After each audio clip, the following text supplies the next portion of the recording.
अस्सलाम वालेकुम। आप देख रहे हैं कैपिटल टीवी और मैं हूं रुखशान मीर। आज ईद का पुरमसरत मौका है और बड़े ख़ास मेहमान, बड़े prominent lawyer, political activist Azhar Siddiq साहब हमारे साथ मौजूद हैं। जानते हैं कि इनकी ईद किस तरह से गुजरती है और उन पहलुओं पर बात करेंगे जो सियासत से हटके हैं। अजहर साहब, आपके वक्त का बहुत शुक्रिया। हर शख्सियत के बहुत से पहलू होते हैं। आप जिस तरह से कैमरे पर नजर आते हैं या सियासी सरगर्मियों में नजर आते हैं, फैमिली लाइफ कैसी है, ईद किस तरह से गुजारते हैं, क्या मुख्तलिफ है जिंदगी? बहुत शुक्रिया। एक बात तो रुखसार याद रखिएगा, खैरुन्नास मन यनफ़उन्नास, बेहतरीन जब भला इंसानों से हो, लेकिन रब पाक ने हकूकुल इबाद की बात भी की है। ये हम्म। याद रखना आपने, हकूकुल इबाद की बात भी की है। हम्म। हकूक अल्लाह के बाद हकूकुल इबाद है, हमसायों के हकूक़ हैं, रिश्तेदारों के हकूक़ हैं, तो वो सारे पूरे करने हैं। फैमिली के हकूक़, हकूकुल बाद फैमिली के हकूक़ हैं। तो ये ईदैन जो है ना, ये प्योरली फैमिली का है। दोस्त अब आप अपनी जगह हैं, तो ये ईद जो है ना, ये त्यौहार, ईद खुशी, हम्म। और हम तो बचपन से ही इसको बड़ा सेलिब्रेट करते आए हैं। हमने अपना बचपन का वक्त याद है आज भी कि हम किस तरह ईद सेलिब्रेट किया करते थे। शालीमार बाग में नमाज़ पढ़नी हमने जाके, गुब्बारे लेने हमने हम्म। हमने जाके झूले झूलने हमने, और हमने बड़ा मजाक करना, चने खाने जाकर सारा दिन हमारी गहमा गहमी में गुजरा करता था। हम्म। अब बाप बन गए, अब तो दादा भी बन गया, मैं नाना बन गया, मैं नाना बन गए। नाना बन गया, तो वो याद तो आता है। लेकिन ये भी अपना एक ज़िंदगी का रुख है, अपना है कि ये भी टोटल फैमिली का दिन है। हम चार बहन भाई हैं, दो बहनें हैं, तीन बहनें थी, एक अल्लाह को प्यारी हो गई। तो चारों अल्लाह भाइयों ताला ने 3 मग़फ़िरत दिनों में डिवाइड करना होता है कुर्बानी का। सबसे पहला दिन जो है ना, वो मेरा है। बड़ा होने के नाते भाइयों में हम्म। वाले साहब भाई सारे आते हैं। कुर्बानी का जानवर एक दौर था कि हम जब खुद ख़रीदने जाया करते, अब भी बेटा, अब मैं नहीं जाता, बेटा भाई जाते हैं ख़रीदने के लिए, और जानवर 1-2 दिन पहले ही आता है, वरना पहले 8-8, 10-10 दिन, 15-15 दिन पहले आना। हमने उसको नहलाना, दिलाना, गुब्बारे लगाने, मेहंदी लगानी, पूरी सैर करानी, और आखिरी दिन हमने बाकायदा सलाम करने के लिए हज़रत मादुल हुसैन भी लेकर जाना। खुद कुर्बानी करनी, खाल उतारनी, ज़िबा करना, गोश्त तकसीम करना, और कई दफ़ा खुद भी बनाना। तो अब इतना नहीं रह गया, अब तो सिर्फ कसाई ऑलरेडी बुक होता है, वाले साहब ने पैकेज डील की होती है, हम्म। कसाई आता है, सुबह सुबह जाते हैं नमाज़ पढ़ने वाले साहब की तरफ, वहाँ से कसाई आता है, और सुबह सबसे पहले ही नमाज के फ़ौरन बाद कुर्बानी हो जाती है, और तकरीबन 12 बजे तक सारी फरागत हो जाती है। ख़त्म दिलवाते हैं, फातिहा पढ़ते हैं, और रात को दोस्त अहबाब आ जाएँ, फैमिली मेम्बर्स आ जाएँ, उनके साथ वक्त गुजरता है। अगला दिन भाइयों की तरफ, वाले साहब की तरफ, वालदा की तरफ, वालदा साहब हयात नहीं है, वाला साहब हयात नहीं है, फिर वहाँ वक्त गुजरता था। तो ये सारा एक निज़ाम था इस कायनात का, जिसको लेकर हम चलते थे। ईद मेल जोल का, प्यार मोहब्बत का रिश्ता है। छोटी ईद मीठी ईद है, उसको भी अपने तरह से सेलिब्रेट करना, रोज़े रख के। पिछली ईद जो है वो पाकिस्तान में नहीं था मैं, हम्म। वरना कई ईदें ऐसी हैं जो मेरी दुबई भी गुजरी हैं, लेकिन वो तो एग्ज़ाइल की ईद थी। 9 8 साढ़े 8 9 महीने मुल्क से बाहर रहा हूँ। हम्म। बड़ी ईद लास्ट टाइम मेरी बड़ी फीकी सी ईद थी। नमाज़ पढ़ने गए, कपड़े पहने, दोस्त अहबाब से मिले, कुर्बानी देख नहीं सके, वरना तो कुर्बानी अपने सामने देख रही होती है। वहाँ इंग्लैंड का ईद का निज़ाम ही और है, हम्म। ज़्यादातर लोग ऑनलाइन कुर्बानी कर देते हैं, और वही एक निज़ाम चल रहा है। तो असल तो कुर्बानी का मकसद मैं जो समझता हूँ और है कि जानवर आपके पास हो, उससे प्यार हो, आप अपनी एक अजीज़ चीज़ कुर्बान करें। पैसा तो नहीं है ना, बनावटी तो हम्म। नहीं है ये चीज़ें सारी। कई हम्म। लोग कहते हैं कि नहीं, सदका खैरात कर दीजिए। कुर्बानी का अपना एक अमल है, सदका खैरात अपना अमल है, हम्म। फातिहा देना अपना एक अमल है, सदका खैरात अपना अमल है। वो अपनी जगह करें आप, ये अपनी जगह है। तो ये कहना कि इस तरह उस तरह कर देना, तो मैं इसका कायल नहीं हूँ। ये है वो सारा निज़ाम जो आपके सामने मैंने रख दिया है। ठीक है। जब लॉयर नहीं बने थे, स्टूडेंट एज में, तो उस वक्त भी जरा फड्डे करते हुए नजर आते थे स्टूडेंट पॉलिटिक्स में, या लड़ाई झगड़े, या उस वक्त बिल्कुल यार ठीक देखिए, था, वकालत के बाद ये सारा मामला हुआ? नुकसान एक बात बताऊं, मैं बड़ा शर्मीला सा बच्चा था। कोई औरत खातून आ जाती तो मैं छुप जाता था, यानी शादियों ब्याहों में मैं औरतों से भागता था। अच्छा। तो वह बड़ा, लेकिन अब भी भागते हैं? लेकिन बात है, मैं देखिए अपनी अपनी क्रिकेट टीम का कैप्टन होता था, फास्ट बॉलर होता, ओपनिंग बैट्समैन भी होता था, फास्ट बॉलर भी होता, फटेबाज तो था कि अगर टॉस मैंने जीत लिया तो मैच होगा, अगर टॉस में हार गया तो मैच नहीं होगा।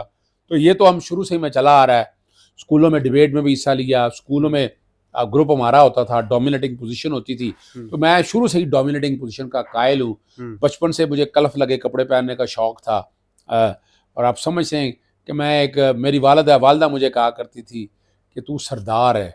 तो वो बस बहरहाल उनके मुंह के अल्फाज थे। तो ये एक छोटा सा निज़ाम है आपके सामने।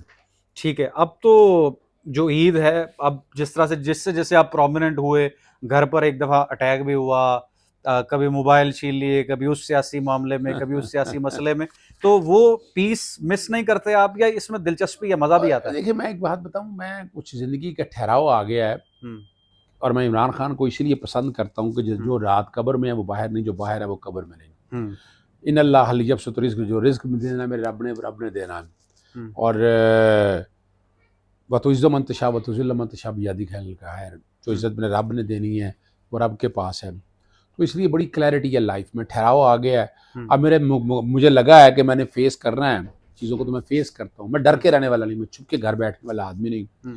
फ्रंट फुट पे खेलने वाला आदमी हूँ, सामने से वार करने वाला आदमी हूँ, पीठ से पीछे मैं किसी को वार नहीं करता। अब मैं लड़ाई लेनी है, अब हम पल्ला से लड़ाई लेनी है मैंने।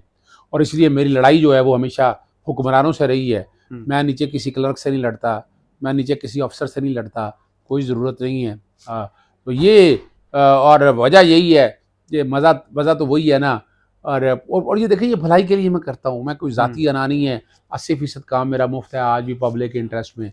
मैं लोगों के लिए भलाई के लिए कोशिश करता रहता हूँ और मैंने करते रहना है। वकालत में आकर दौलत कितनी कमाई? कहा जाता है कि बड़ा मुश्किल शुबा है, इसमें पैसे नहीं हैं, बड़ा मुश्किल है कमाना। नो नो आपने नो क्या नो किया? नो नो मैं एक बात बताऊँ, one of the highly paid profession in the world is lawyer, advocacy. और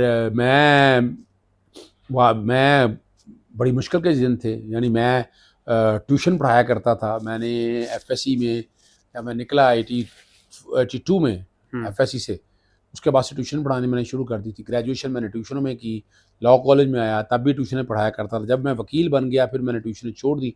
तो 50,000 रुपये मैं उस वक्त कमाया करता था जब 13,000 कुछ 200 तनख्वाह होती थी एक 17वें ग्रेड की। अच्छा। वकालत में आया तो हैंड टू माउथ हो गया। 6 साल बड़ी मुश्किल के गुजारे, बड़ी तकलीफ़ के। एक थोड़े वक्त के लिए वकालत भी छोड़ी, लेकिन वकालत मेरा ओढ़ना बिछोड़ना था, वकालत के लिए मैं पैदा हुआ था। क्या किया जब वकालत छोड़े? वो छोड़े, एक अच्छा। कारोबार किया था। अच्छा। तो जितनी जमा पूंजी थी 3.5 लाख रुपया वो ज़ाया हो गई। मोटरसाइकिल बिक गई। ओहो। तो बस हालात जैसे भी थे वो अपनी जगह पर हैं, जैसे भी हालात रहे, वो गिला नहीं है। मेरा रब बेहतर समझता है। मेरे रब ने चुना था मुझे वकालत के लिए, इसलिए वकालत के प्रोफेशन में हूँ। अल्लाह ताला ने जितना रिज़्क दिया रब ने दिया है। टैक्स गुजार हूँ मैं। और मैं 1998 से 92 में वकालत में आया हूँ, 98 से मैं टैक्स गुजार हूँ। और इतनी एज में पाकिस्तान में वकालत में कोई टैक्स गुजार नहीं है। वैसे शौकीन मिजाज हैं, दोस्तों में बैठना पसंद करते हैं, और शादी आपकी अरेंज मैरिज हुई या फिर लव मैरिज की? शादी तो बेसिकली अपना अरेंज मैरिज थी। अरेंज मेरी मैरिज। वालदा साहबा ने सारा देखा, जो उन्हीं के हाथ में था, उन्होंने फाइनल करना था। तो ये उन्होंने फाइनल किया अपनी मर्ज़ी से। और बाकी देखें ज़िंदगी में जो है ना, ये सारी ऊंच नीच, ये सारी चीज़ें चलती रहती हैं।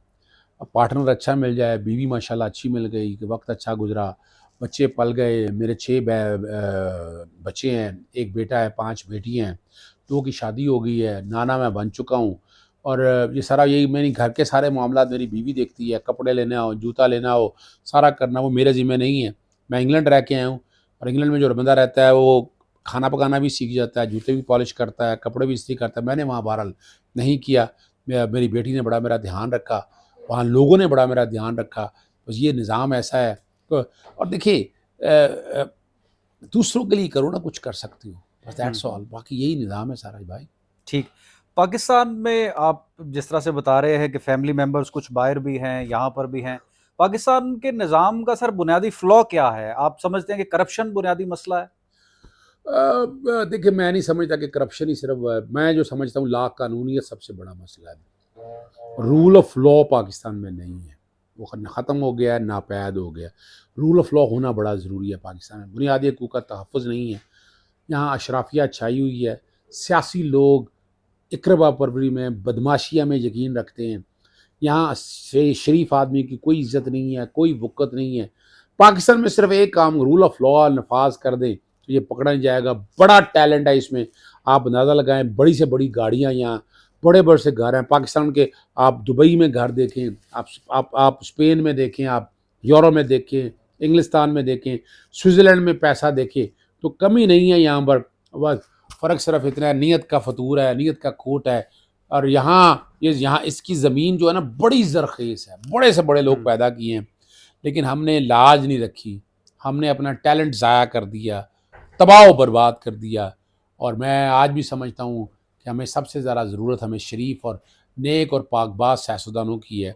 उस लिस्ट में इमरान खान जैसे लोगों की ज़रूरत है। तो नाज़रीन, ईद का रोज़ और खाने की मेज़ पर हम अज़हर सिद्दीक साहब के साथ मौजूद हैं। अज़हर साहब, बड़े एक्टिव हैं आप, कोर्ट से निकलते हैं, किसी सियासी गैदरिंग में चले जाते हैं, फिर मीडिया को भी टाइम देते हैं, यूट्यूब भी चलाते हैं। क्या राज है तंदुरुस्ती का? खुराक आपकी क्या है? टेबल तो भरी भरी नज़र आ रही है आपको, और अब खुश खुराकी इतनी रहेगी मेरी, वरना मेरी खुश खुराकी बहुत, यानी खाने में मैं पसंद है, मैंने एक्सप्लोर करना है पूरा लाहौर, पाकिस्तान, ये सारा एक्सप्लोर किया मैंने, इन चीज़ों से पीछे नहीं मैं हटा। और लेकिन असल वजह जो है ना, हरकत में बरकत है। अगर आप अपनी बॉडी को मूविंग पोजीशन में रखेंगे ना तो आप सही हैं। और मैंने अपनी बॉडी को इतने वेट होने के बावजूद भी, मेरा वेट फिट बढ़ गया है जब से इंग्लैंड से मैं आया हूँ, तो मेरी कोशिश यही होती है कि मैं मूविंग पोजीशन में रहूँ, मैं बैठ ना जाऊँ। जिस दिन मैं बैठ गया, हरकत में बरकत है। और यही वजह है, राज है कि आप कहीं गिरते नहीं और चीज़ें आगे की आगे जाती हैं, पीछे आने वाली बात है नहीं। कोशिश मेरी यही रहेगी। तो ऐसे पसंद क्या करते हैं, ये देसी फूड, गोश्त, मीट, चिकन वगैरह? असल तो बात है देसी। यानी मुझे बर्गर नहीं पसंद, बच्चों को पसंद है। कभी हो तो सबवे थोड़ा सा ले लिया मैंने बर्गर में। अगर मैंने शुरू में KFC वगैरह खाया, मेरा नहीं दिल करता, पिज़्ज़ा शीज़ा कोई पसंद नहीं है। नैंदूज कभी ट्राई कर लूँ मैं, वरना देसी लाहौरी देसी नाश्ता। आपको संडे वाले दिन बेहतरीन नाश्ता यहाँ मिलेगा मेरे पास, हर संडे कोई भी एनीबॉडी कैन वॉक इनटू। बाकी अब सारी देखिए, ईद के दिन सारा देख रहे हैं, मटन पड़ा हुआ है, चाम पड़ी हुई है और न्यारी पड़ी हुई है, ये सब देसी आइटम्स हैं, देसी अवेलेबल हैं और देसी चलता रहता है सारा कुछ काम। कहते हैं लॉयर्स बड़े चेन स्मोकर होते हैं और उसके बगैर गुजारा नहीं। वो आप स्मोक भी करते हैं? वो मैं बचपन में तो, यानी मैं जब मेरी शादी हुई, मेरी बेटी जो शादी, फरद की बात हो रही है, फरद की बात हो रही है, हाँ, तो वो मैं FX थी गाड़ी, तो मैं लेके जा रहा, तो मैं सिगरेट पी रहा था, तो उसने खांसना शुरू कर दिया, बेटी ने। मैंने सिगरेट बंद किया, चुप हो गई। मैंने फिर सिगरेट लगाया, फिर खाना शुरू कर दिया। मिसेज मेरी कहने लगी ये सिगरेट से तंग है। बस उस दिन गया, और बाद का दिन सिगरेट मैंने कभी कभी सिगार में पी लेता हूँ, मौसम अच्छा हो तो दिल चाहता है, वरना I am not a chain smoker, मुझे पसंद ही नहीं है सिगरेट। ठीक। तो अब जैसे लाहौरी हैं, नाश्ते बाजारी या बाजारी खाना ज़्यादा प्रेफर घर का खाना करते हैं या बाहर का खाना करते हैं? अब एक एज ऐसी आ गई है, ये मुझे अब खाना घर का पसंद है। मेरे दफ्तर में भी खाना बनता है, दस्तरखान बिछता है, लंगर मेरा वो खुला हुआ है, जो कोई आए वो वहाँ खा सकता है खाना, कोई पाबंदी नहीं है उसके ऊपर। और वैसे पसंद मुझे जो है वो घर का खाना है। घर से ही बनाते हैं और वही दफ्तर में आता है? मेरा घर से खाना बन के जाता है, बाकी दफ्तर में खाना बनता है सारा, वहीं खाते हैं सारा। तो एक्सरसाइज के लिए जिम जाते हैं या वॉक करते हैं? जिम में बड़ा सा जाता रहा हूँ, अब मैं वॉक की तरफ, साइकिलिंग में करता हूँ, साइकिल में चलाता हूँ। अब कोशिश मेरी यही होती है कि मैं साइकिल चला सकूँ, बस दैट्स ऑल। तो इतनी गर्म तबीयत क्यों है आपकी? देखते हैं बड़े आप बेबाक होकर वीलॉग में भी बोलते हैं, टीवी पर भी, और एयरपोर्ट पर भी आपने बड़ी रौनक लगाई, अभी तो वायरल है वो। इसकी क्या वजह है? देखिए बात इतनी है ना, आपको पता है कि ना, जो गरजता है वो बरसता है। मैं अगर खामोशी से बात करूँगा आप नहीं सुनेंगे।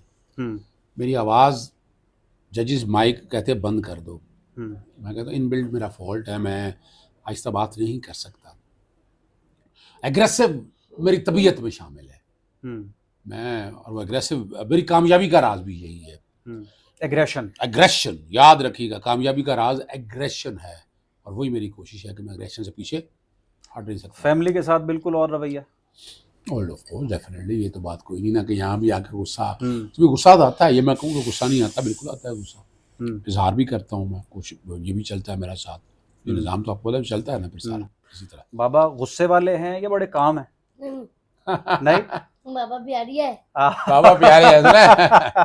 घर से तो वोट आपके जो है वो सारे साथ। ये मेरी स्पेशल चाइल्ड है। कोरोना के दिनों में यूट्यूब चैनल अपना बनाया हुआ था इसने, ज़ैनब स्टार के नाम से, और ये बस बस चलता रहता था इसका ये अपना निज़ाम। भारत को रबी पाकिस्तानी रखे हर तरह से, अल्लाह ताला इसको ज़िंदगी और सेहत दे। आमीन। तो कैसे टाइम आपने कुछ नहीं खाया यार? मैं सब कुछ खा रहा हूँ। घर वालों को टाइम किस तरह से देते हैं इतनी बिजी रूटीन? वो एक रूटीन रखी हुई है। मैं अब आके मैं थोड़ा सा नहीं कर सका, वरना हर 2 महीने बाद मैं नॉर्दर्न एरिया में चला जाता था। फ्राइडे वाले दिन जाना, कोर्ट की हियरिंग रखी, फ्राइडे सैटरडे संडे मैंने वहाँ गुजारना। गर्मियों की छुट्टियों में लंबा एक टूर होता था, फिर सर्दियों की छुट्टियों में बर्फ़ देने चले जाना, फिर किसी वक्त मुल्क से बाहर चले जाना। तो ये रूटीन है, वरना संडे जो टोटल है वो बच्चों के साथ गुजरता है मेरा जी, और वहाँ बच्चों के साथ मैं रहता हूँ। ठीक है, आखिर में आपसे पूछूंगा, पीटीआई का क्या सर मुस्तकबिल है? पीटीआई ही मुस्तकबिल है पाकिस्तान का, अच्छा, और कोई सियासी जमात मुस्तकबिल क्योंकि नहीं है। आपने हमारे प्रोग्राम में भी एक पेशीन गोई की थी, सच साबित हुई कि केसेस तो खत्म होंगे, लेकिन खान साहब अभी भी अंदर है। तो वो उसकी थोड़ी सी एक वजह है, वो एक सिस्टम ऐसा है, सिस्टम, और जिस दिन को समझ आ गई इन सियासतदानों को कि ये वोट को जो का नारा लगाना शुरू कर दिया, तो वो आप जेल में रखिएगा, आगे आएंगे, पीछे नहीं जाएगा मामला। मैं अभी आपको प्रेडिक्शन ये करता हूँ, एक तो याद रखिएगा, अपने ही गिरते हैं अपने ही गिराते हैं नशे में बिजलिया। पाकिस्तान पीपल्स पार्टी में नाम दे देता हूँ, वो नून लीग के साथ क्या होगा वो आप आने वाले दिनों में देख लेंगे। आप मौलाना फजल रहमान समझ रहे हैं उधर जाएंगे, मौलाना फजल रहमान कभी नहीं, मौलाना फजल रहमान सिर्फ असदारी के साथ जाएगा। और इमरान खान साहब ने बड़ी ज़बरदस्त गेम की है कि महमूद अजगरी को बना दिया है तरीका तहफ़्फ़ुज़ आईन पाकिस्तान का, और वो टेबल टर्न करेंगे। ये मैं बता दूँ आपको, गवर्नमेंट अगर ये असम्बलियाँ चलनी है तो कोलिशन ही रहेगी, लेकिन पाकिस्तान तरीके इंसाफ पर सीटें आ चुकी होंगी सितंबर तक, और ये सारा प्रोसेस दे रहे हैं, और नवंबर तक अगर ये गवर्नमेंट चलनी हो तो चलेगी, वरना नई इलेक्शन की तरफ हम चले जाएंगे, दोबारा इलेक्शन। तो नाज़रीन, अज़हर सिद्दीक साहब के साथ हम मौजूद हैं और आपने प्रोग्राम मुलाहिज़ा किया। आज का कमेंट सेक्शन में कीमती राय ज़रूर आगाह करें, रुखसान मीर को दें। कैपिटल टीवी से इजाज़त, दोबारा हाजिर होंगे। अल्लाह हाफ़िज़।